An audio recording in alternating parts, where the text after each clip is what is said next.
Good morning dear students. Galaxy online classes में आपका स्वागत है। आज हम पढ़ेंगे क्लास 9th में मैथ का एक्सरसाइज 1.2। तो आइए हम लोग देखते हैं क्वेश्चन नंबर 1 को हम लोग कैसे बनाते हैं। लेकिन अभी तक आप मेरे चैनल को सब्सक्राइब नहीं किए हैं तो जल्दी से इसे सब्सक्राइब कर दीजिए और बेल आइकन के बटन को दबा दीजिए। इसे लाइक और शेयर भी कर दीजिए। क्वेश्चन नंबर 1 क्या कहता है, नीचे दिए गए कथन सत्य है या असत्य है, कारण के साथ अपने उत्तर देना है। मतलब अगर ये क्वेश्चन पहला नंबर क्वेश्चन है, अगर ये सत्य है तो बताना है कारण भी, अगर ये असत्य है तो ये बताना है इसका कारण भी, ठीक ना। तो आइए क्वेश्चन नंबर 1 का पहला नंबर क्वेश्चन पढ़ते हैं। प्रत्येक अपरिमेय संख्या एक वास्तविक संख्या होती है। प्रत्येक अपरिमेय संख्या एक वास्तविक संख्या होती है। तो हम लिखेंगे कि हाँ बिल्कुल बात सत्य है। क्या है? सत्य है, क्योंकि वास्तविक संख्याओं का संग्रह का मतलब होता है इकट्ठा, परिमेय और अपरिमेय संख्याओं से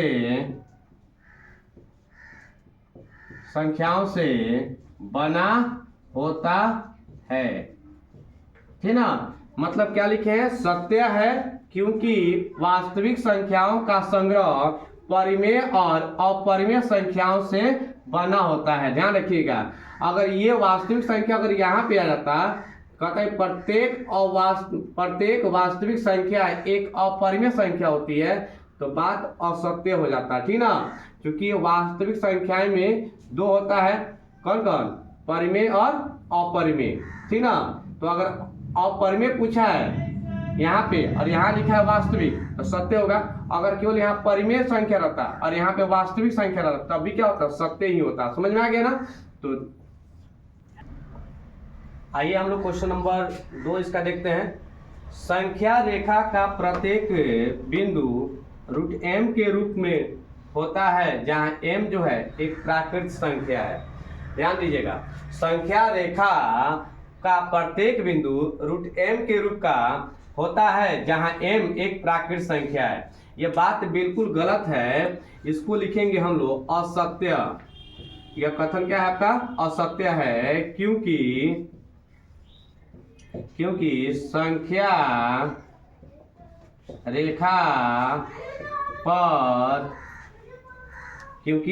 रेखा पर ऋणात्मक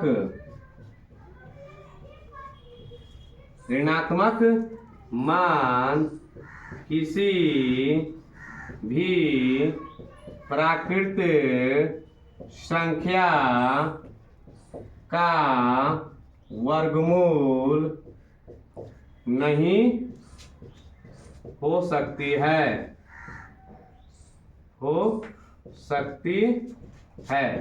ठीक है ना। तो आपको समझ में आ गया है, क्योंकि यह असत्य था ये, क्योंकि संख्या रेखा पर ऋणात्मक संख्या, ठीक ना, ऋणात्मक संख्या किसी भी प्राकृत संख्या का वर्गमूल नहीं हो सकती है, ठीक है ना। क्योंकि संख्या रेखा पर, जैसे आप देखते हैं संख्या रेखा पर क्या होता है, ये हो गया आपका 0, इधर जाइएगा तो राइट साइड में जाइएगा तो क्या होता है 1 2 3 प्लस में आता है, इधर आइएगा तो क्या चीज होता है? माइनस में होता है, ठीक ना। तो संख्या रेखा पर क्या होता है? धनात्मक भी रहता है और क्या होता है? ऋणात्मक भी रहता है। वही बात लिखे हैं कि असत्य है, क्योंकि संख्या रेखा पर ऋणात्मक संख्या किसी प्राकृत संख्या का क्या हो सकता है? वर्गमूल नहीं हो सकती है। आइए इसका तीसरा नंबर हम लोग देखते हैं। प्रत्येक वास्तविक संख्या एक अपरिमेय संख्या होती है। प्रत्येक वास्तविक संख्या एक अपरिमेय संख्या होती है। तो मैंने अभी कुछ देर पहले ही बताया कि अगर यहाँ पे वास्तविक संख्या रहे और यहाँ पे अपरिमेय संख्या रहे तो क्या बताए थे? कथन क्या होगा? असत्य है। क्या है? असत्य है। क्योंकि कोई एग्जांपल देकर लिखना चाहते तो लिख सकते हैं, ठीक ना। क्योंकि 3 वास्तविक संख्या है लेकिन अपरिमेय संख्या नहीं है। समझ में आ रहा है ना? लेकिन तीन वास्तविक से, क्योंकि तीन वास्तविक संख्या है, क्योंकि वास्तविक संख्या में क्या होता है, परिमेय और अपरिमेय दोनों में आता है ना, तो इसीलिए तीन हो गया वास्तविक संख्या है लेकिन अपरिमेय संख्या नहीं है। तीन जो है कैसे लिखे हैं, असत्य है क्योंकि तीन वास्तविक संख्या है लेकिन अपरिमेय संख्या नहीं है। आइए हम लोग देखते हैं क्वेश्चन नंबर 2 देखते हैं। बहुत अच्छा क्वेश्चन है। क्या सभी धनात्मक पूर्णांकों के वर्गमूल अपरिमेय होते हैं? क्या सभी धनात्मक पूर्णांकों के वर्गमूल अपरिमेय होते हैं? ध्यान दीजिएगा। और जितना भी धनात्मक पूर्णांक संख्या है उसका वर्गमूल जब निकालेंगे तो क्या आएगा, अपरिमेय ही होगा। बात बिल्कुल गलत है, ठीक ना? तो लिखेंगे नहीं, ठीक ना, सभी धनात्मक पूर्णांकों के वर्गमूल अपरिमेय नहीं होते हैं, नहीं होते हैं, ठीक ना? समझ में यहाँ तक आ गया? लिखा इसके आगे यदि नहीं तो एक ऐसी संख्या के वर्गमूल का उदाहरण दीजिए जो एक परिमेय संख्या है। तो जैसे में आप लिख सकते हैं, जैसे कोई भी संख्या, जैसे आप यहाँ पे लिख सकते हैं रूट में 9 लिख सकते हैं। 9 का वर्गमूल निकालिएगा तो क्या आ जाएगा, 3 आ जाएगा, क्योंकि 3 आपका क्या है, परिमेय संख्या है। समझ आए ना? आप चाहें तो यहाँ पे रूट 4 का भी लिख सकते हैं। 4 का वर्गमूल कितना होता है, 2 होता है, ठीक है? तो ये अभी तक हम लोग पढ़ लिए लोग एक्सरसाइज 1.2 का क्वेश्चन नंबर 1 भी पढ़ लिए लोग, 1 में 3 भाग था वो पढ़ लिए लोग, क्वेश्चन नंबर 2 भी हम लोग पढ़ लिए लोग, ठीक है ना? आइए हम लोग क्वेश्चन नंबर 3 देखते हैं। क्वेश्चन नंबर 3 क्या कह रहा है, संख्या रेखा पर रूट 5 को किस प्रकार निरूपित किया जा सकता है? संख्या रेखा पर रूट 5 को किस प्रकार निरूपित किया जा सकता है? तो इसके लिए सबसे पहले हम लोग क्या करेंगे, स्केल की सहायता से एक संख्या रेखा खींचेंगे, ठीक है ना? देखिए मैं खींचने जा रहा हूं।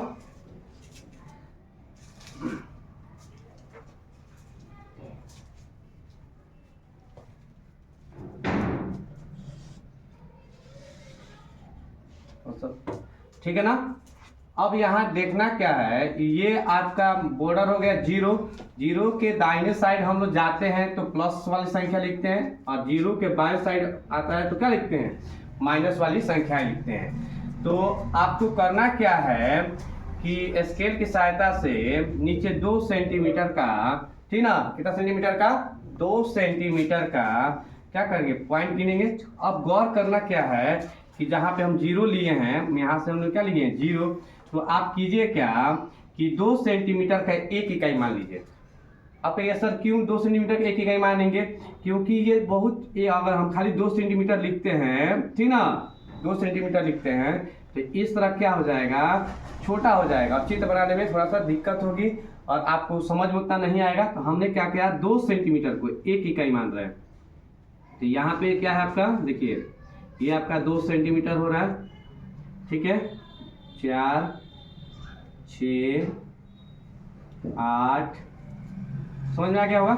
तो यहाँ पे 2 सेंटीमीटर को क्या माना है, 1, 2, 3, 4, ठीक ना? 2 सेंटीमीटर का मैंने क्या माना, एक इकाई माना है, ठीक है, ध्यान रखिएगा। तो इसके बीच में 2 सेंटीमीटर है, इसके बीच में 2 सेंटीमीटर है, इसके बीच में 2 सेंटीमीटर है, इसके बीच में, नहीं तो अगर हमको 2 सेंटीमीटर तो यहाँ पे 1 होता, यहाँ 2 होता, तो बहुत छोटा हो जाता, चित्र बनाने में हमको दिक्कत करता है, ठीक ना? दिक्कत नहीं मतलब आपको समझ में उतना बेहतर नहीं आ पाता, चित्र बहुत छोटा हो जाता। अब करना क्या है, ध्यान से देखिएगा, यहाँ से नीचे 2 इकाई बिंदु लिए हैं, यहाँ से लेकर यहाँ तक, ठीक है ना, यहाँ से लेकर यहाँ तक, 2 तक। 2 पर क्या करना है, 90 डिग्री का कोण बना लेना है। 2 पर क्या कीजिएगा, 90 डिग्री का ऐसे कोण बना लीजिएगा, ठीक है ना? 90 डिग्री का कोण बनाने का मतलब हुआ चाहे आप चांद से बना लीजिए, चाहे प्रकाश से बना लीजिए, या सीधा एक लाइन खींच दीजिएगा, ऐसे सीधा 2 पर सीधा ऐसे लाइन खींच दीजिएगा तो कितना सेंटीमीटर का हो जाएगा ये, लाइन खींच देंगे ऊपर। जब लाइन खींच देंगे तो देखिए एकदम सीधा है, तो 90 डिग्री का कोण क्या होता है, एकदम सीधा ही बनता है। तो ये 90 डिग्री का कोण यहाँ पे बन जाएगा, ठीक ना। अब देखिएगा क्या करना है कि अगर यहाँ पे 2 सेंटीमीटर का आपने एक इकाई माना, तो यहाँ पर भी आपका काम है कि 2 सेंटीमीटर का एक इकाई मानना, क्योंकि जितना ये अगर है 0 से 1 तक, है ना, उतना ही इसमें भी होना चाहिए, ठीक है। तो आप देखिएगा मैं आपको यहाँ पे माप रहा हूँ। सेम यहाँ से क्या करें, आप काट ले रहे हैं, कितना इधर काटे हैं 2, इधर काटेंगे 1, याद रखिएगा। यहाँ तक 2 है, मतलब 4 सेंटीमीटर का कितना किए हैं, 2 इकाई माने हैं, ठीक ना। अब आपको क्या करना है, यहाँ से यहाँ तक इस लाइन को क्या करेंगे, मिला देंगे, ठीक है। जब इस लाइन से इसको मिला देंगे तो ये आप, ठीक है, जैसे इसको मिलाएंगे तो इसका नाम आप चाहें तो यहाँ पे सी रख सकते हैं। अब क्या कीजिएगा, प्रकार लेकर और पेंसिल लेकर, मानते हैं मेरे उंगली को समझिए, प्रकार का नोक है, ये आपका पेंसिल है, तो यहाँ पे प्रकार का नोक रखिएगा, इसको यहाँ पे नाप लीजिएगा, ठीक ना। और यहीं से क्या कीजिएगा, ऐसे dot dot dot dot dot रेखा खींच दीजिएगा ऐसे, ठीक ना। देखिए मैंने प्रकार का नोक यहाँ पर रखा और ऐसे क्या किया, डॉट डॉट डॉट डॉट करके ऐसे गिरा दिया। इस बिंदु का नाम आप क्या कर सकते हैं, डी मान लेंगे, ठीक ना। तो आइए हम लोग सबसे पहले जहाँ 90 डिग्री की बात आती है तो पाइथागोरस प्रमेय का यूज होता है। तो पाइथागोरस प्रमेय से देखते हैं कि √5 आ रहा है कि नहीं आ रहा है। तो यहाँ से यहाँ आपने क्या माना, ये आपको 1 से 1 इकाई था और ये आपका 1 इकाई, 1 कितना होता है, 2 होता है ना। तो ये आपका आधार है और इसने आपने क्या माना, इसको 1 इकाई माना। ये आपका 1 इकाई है और ये आपका 2 इकाई है। तो ये आपका आधार का 2 हुआ और लंब का कितना हुआ, 1 हुआ। तो कॉन स्क्वायर बराबर क्या होता है, लंब स्क्वायर प्लस आधार स्क्वायर। मतलब यहाँ पे h बराबर होता है रूट में P square plus B square. H से कौन होता है, पी से लंब होता है, बी से आधार होता है, ठीक ना। तो पी का मान आपका कितना माने थे, पी का मान आपका ये है, लंब है तो 1 माने थे, तो 1 का स्क्वायर प्लस बी आधार से कितना माने थे, 2 माने थे, तो 2 का स्क्वायर। तो 1 में 1 से गुना करेंगे 1 हो जाएगा, 2 गुना कितना हो जाएगा, 4 हो जाएगा, ठीक है। तो 4 कितना होता है, रूट में 5 आ गया। देखिए तो पाइथागोरस प्रमेय के हिसाब से भी हम लोग किए तो √5 आ गया कि नहीं आ गया। तो आप देखिए सिंपल तरीके से मैं आपको बताता हूँ कि अगर आपको समझ में इतना नहीं आ रहा कि 2 इकाई सब क्यों आने, तो आपके ऊपर डिपेंड करते हैं। एक लाइन खींच दीजिएगा ऐसे, यहाँ आपका 0 था, यहाँ पे आपका 1 सेंटीमीटर है, यहाँ पे आपका 2 सेंटीमीटर हुआ, 1 2। अब आपने 2 सेंटीमीटर का क्या किए, लाइन खींच दिए थे, यहाँ 3 है, यहाँ 4 है, तो उससे मतलब नहीं, आपका 0 से लेके 2 तक। इसका नाम क्या रख दिए, ए नाम रख दिए, इसका नाम क्या रख दिए, बी नाम रख दिए, यहाँ बी छूट गया है। अब इसको क्या कीजिएगा, बी पर सीधा 90 डिग्री का कोण ऐसे बना दीजिएगा, ठीक है। तो 90 डिग्री का कोण बना दिए और इसमें से क्या कीजिएगा, 1 सेंटीमीटर चाप काटिए। देखिए कितना छोटा हो रहा है। अब इसको क्या कीजिएगा, यहाँ से ए को क्या कीजिएगा, मिला लेंगे। अब प्रकार का नोक रख के इसको यहाँ में पेंसिल से इसको माप लेंगे और इसको डॉट डॉट डॉट करते हुए यहाँ पे गिरा देंगे, ठीक ना। इस पे गिरा लेंगे तो ये आपका √5 क्या हो जाएगा, यहाँ बन गया आपका √5। तो लिख देंगे बिंदु डी पर भी क्या बना है आपका, √5 बना है, ये वाला लाइन, ठीक है। तो आपको लिखे यहाँ से लेकर यहाँ तक ओडी दिखाई दे रहा है ना, ओडी। तो लिख देंगे AC बराबर है किसके, ओडी के बराबर क्या हो जाएगा, √5। समझ में आ गया। इस प्रकार ये एक्सरसाइज 1.2 का प्रश्न पूरा क्या होता है, खत्म होता है, समाप्त होता है। अगर आपको ये वीडियो पसंद आई है तो इसे लाइक और शेयर भी कर दीजिए। तब तक लिए धन्यवाद। जय हिंद, जय भारत।